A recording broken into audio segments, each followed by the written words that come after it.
Mas existe muita tensão com os militares agora em relação ao governo Lula.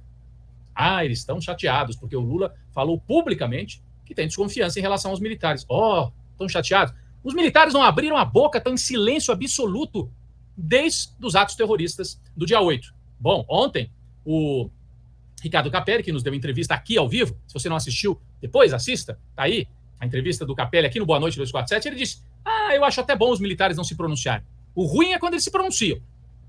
Poxa, mas então eles se pronunciam na hora de emparedar o STF e impedir o Lula de ser candidato. Eles se pronunciam para desconfiar das urnas eletrônicas e para atacar a democracia. E na hora que Brasília vira um pandemônio, aí eles não abrem o bico. Por quê? Porque estavam lá as mulheres, os filhos, os parentes da milicada toda, estavam lá na porta do QG. Por isso que eles não abrem o bico. E aí tem uma tensão muito forte. O Lula afastou 40 militares que cuidavam da manutenção e da segurança do Palácio da Alvorada, aquele que a Janja mostrou, estava todo arrebentado. Não todo, né? Mas estava muito descuidado, melhor dizendo.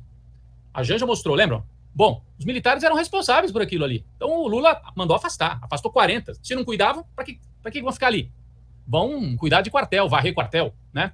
Então o Lula afastou 40 militares da Alvorada e já avisou que quer o pessoal do GSI longe da segurança pessoal dele. Não confia. Bom, para tentar chegar num acordo, está sendo costurado aí um encontro entre Lula, aliás, entre a cúpula militar, talvez o Lula, o Rui Costa, um encontro para tentar quebrar essa tensão. Como se a tensão fosse assim, o Lula falou demais. Não, os militares é que agiram de maneira absurda, desde, aliás, do governo da Dilma, né, quando abriram os quartéis para o Bolsonaro pregar golpe em formatura militar.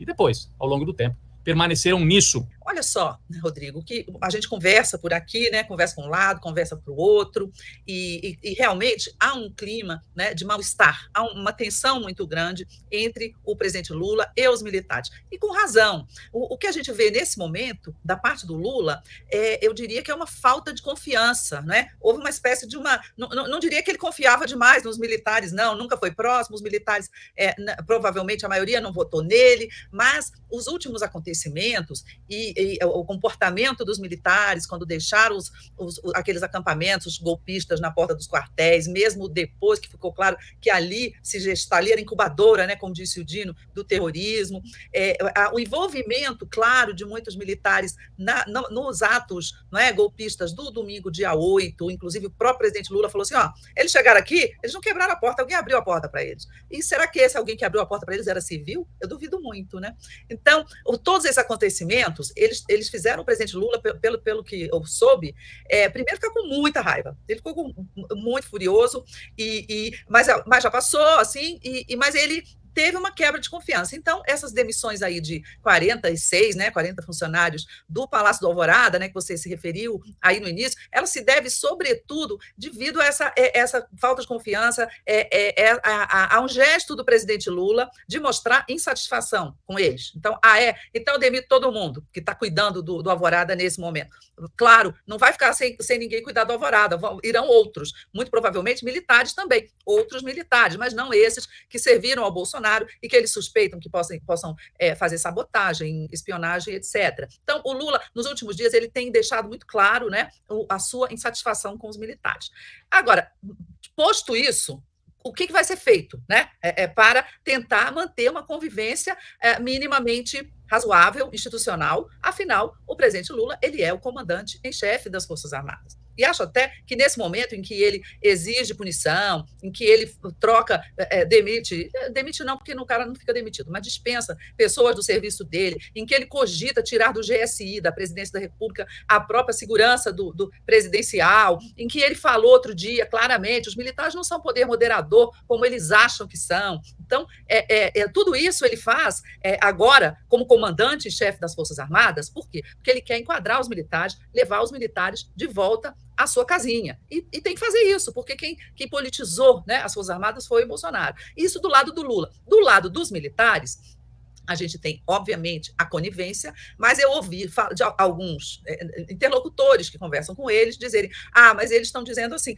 eles tiveram a chance, ou, enfim, ocorreram situações em que eles poderiam ter dado o golpe, o próprio Bolsonaro várias vezes, não é, tentou obter apoio militar para medidas inconstitucionais, para medidas autoritárias, não é, de quebra da democracia, e eles não deram. Então, eles acham que, como eles não participaram de golpe, eles agora também, o Lula não pode reclamar deles, mas pode, porque uma parte deles colaborou com esses atos. Enfim, você tem ali duas posições complicadas, não é? E essa semana, entraram em campo os bombeiros, não é? Quem são os bombeiros? São o ministro da Justiça, Flávio Dino, o ministro da Defesa, Zé Múcio, e o ministro da Casa Civil, Rui Costa. Eles almoçaram hoje, pelo menos o Rui Costa e o Zé Múcio, com os 3 comandantes militares.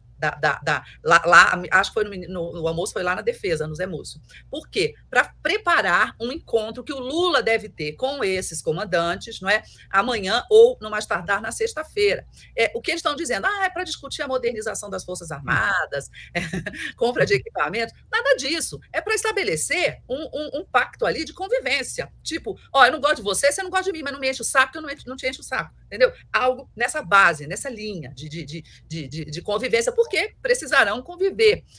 Há muitas pessoas, Rodrigo, que dizem que, olha, o Lula ele tem que ser muito duro, e acho que ele tem que ser mesmo, e acho que ele está exigindo que o Exército, no caso, principalmente o Exército, que ele puna duramente quem participou dos atos. Eu acho que essa do lado do Lula é uma premissa, não é para haver um entendimento. Tem que expulsar das Forças Armadas, tem que punir, não pode deixar barato, vai ter que fazer alguma coisa. E acredito que os militares vão concordar em fazer punições.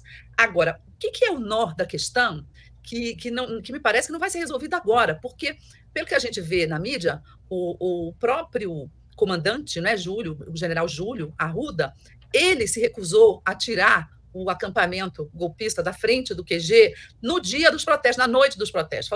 Pediu para esperar até a manhã seguinte. Todo mundo diz que ele pediu para esperar e pediu ali ao Dino, né, e a outras autoridades. Todo mundo fala que é para sair o pessoal lá mais amigo dos generais e tal. Por exemplo, a mulher do general Vilas Boas frequentava, todo mundo sabe, tem foto dela nas redes sociais lá no acampamento. Então, de certa forma, ele fez isso num ato de proteção, não é, a esse povo golpista. E isso aí, eu acho que continuará atravessado na garganta do presidente Lula.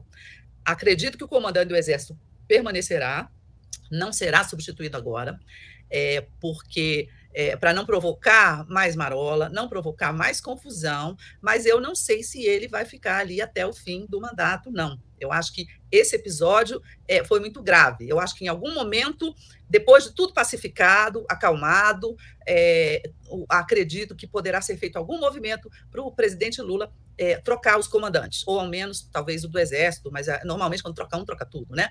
E nomear comandantes, não pela antiguidade apenas, mas que tenham antiguidade, mas que sejam tenham alguma identidade, né, de ideias.